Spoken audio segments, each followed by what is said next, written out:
I think it's important that moms-to-be take every precaution necessary. A glass of wine a week, especially later on in pregnancy, is harmless. There's no known safe quantity of alcohol consumption during pregnancy.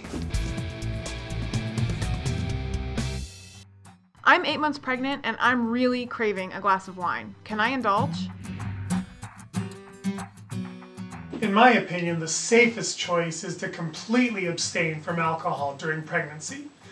Alcohol exposure can create a developmental disorder called fetal alcohol syndrome, a situation in which a baby has minor birth defects and developmental delays that can cause lifelong consequences. We don't know how much alcohol is required to trigger fetal alcohol syndrome. Some women have had a baby with fetal alcohol syndrome after only having one drink during pregnancy. Mothers-to-be are so careful with medications, artificial food ingredients, even coffee while they're pregnant. In my opinion, stay away from alcohol during pregnancy. It's just not worth the risk. In my opinion, Dr. Sears, complete abstinence is not always necessary. It absolutely is true that excessive alcohol use in pregnancy is extremely dangerous, especially in the first trimester or first 12 weeks when all the organs are being formed. Now, that all being said, occasional use, defined as, say, a glass of wine a week, especially later on in pregnancy, in the late third trimester, is harmless and actually can do a lot of good. At least once a day, I tell one of my patients who's around her due date or past her due date to please get in the bathtub, light some candles, and have a glass of wine.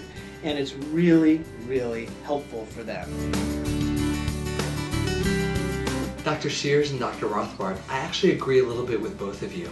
Avoiding alcohol altogether is obviously the safest route. The concern with alcohol consumption during pregnancy is that it is the #1 cause of mental retardation and preventable cause of birth defects. Now, alcohol consumption during pregnancy may cause miscarriages, may cause infants with low birth weight. Fetal alcohol syndrome can show up in many ways in infants and children. It may show up with abnormal facial features, such as a flattened face, narrow eye openings, and even a small head. Infants may have behavioral problems and intellectual problems as well, such as low IQ, mental retardation and developmental delays, hyperactivity, poor memory, and a short attention span. So my common sense bottom line is, if you're worried about it, don't drink. Still have questions about pregnancy drinking? Get up-to-date answers at ParentsAsk.com, because raising kids raises questions.